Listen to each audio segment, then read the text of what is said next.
Let's start. The ingredients required to constitute offence under section 406/120B is also prima facie present, as there is an allegation of taking away the opposite party's Sridhar from their joint locker in 2016, when he also allegedly started his extramarital affair. Thus, the question of jurisdiction in this case, in the facts and circumstances herein, is answered in the affirmative in view of section 3 IPC and section 178 CRPC. The essential ingredients required to constitute the offences as alleged are therefore prima facie present, making out a offence against the petitioner of husband, and thus should not be quashed in the interest of justice. But it is also before the court that the parties are married for 20 years, having a child, and the opposite party and their child are also permanent residents of Hong Kong since 2019 until 2018. They were living in Hong Kong as the dependents of the petitioner. The delay in lodging the case has been defended by stating that there was hope till 2020 that their marriage would improve, but finally the case has been filed. All these facts makes this a case fit for mediation. The Supreme Court in Niharika Infrastructure Private Limited versus State of Maharashtra and others 2021 SCC online SC 315 held police has the statutory right and duty under the relevant provisions of the Code of Criminal Procedure contained in chapter 14 of the code to investigate into a cognizable offence. The first information report is not an encyclopedia which must disclose all facts and details relating to the offence reported. Therefore, when the investigation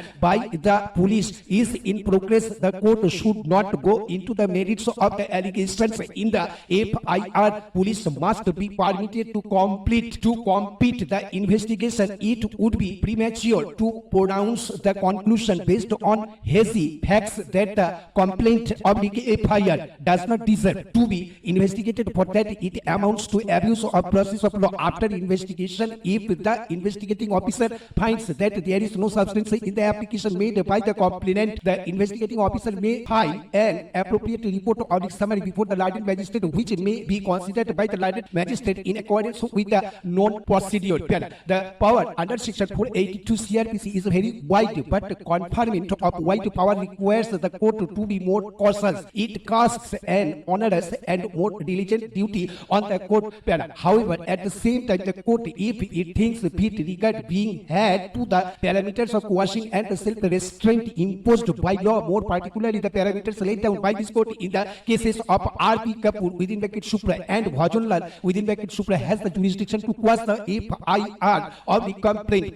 When a prayer for quashing the FIR is made by the alleged accused, and the court, when it exercises the power under section 482 CRPC, only has to consider whether the allegation in the FIR disclose commission of a cognizable offence or not. The court is not required to consider on merits whether or not the merits of the allegations make out a cognizable offence, and the court has to permit the investigating agency of the police to investigate the allegations in the FIR. In Ranbir Upadhyay and another versus State of Uttar Pradesh and another specially petition within bracket CNL number 2953 of 2022, the court held, in our considered opinion, criminal proceedings cannot be nipped in the bud by exercise of jurisdiction under section 482 of the CRPC only because the complaint has been lodged by a political rival. It is possible that a false complaint may have been lodged at the behest of a political opponent. However, such possibility would not justify interference under section 482 of the CRPC to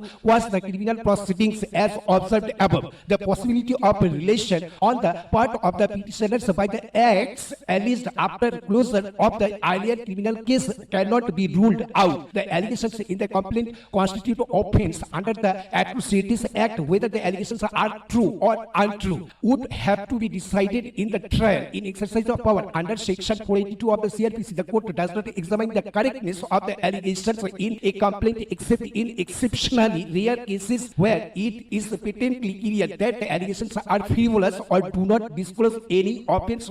In the present case, there is substance in the allegations and materials exist to prima facie make out. In the present case, there is substance in the allegations and materials exist to prima facie make out a cognizable offence, and as such, the proceedings in this case should not be quashed. And this is a fit case where the inherent powers of the court should not be exercised. Accordingly, the criminal revision stands dismissed with a direction upon the learned Additional Chief Judicial Magistrate Barak to refer the parties. Stop. Thank you. Jai Hind. Jai Mera Bharat.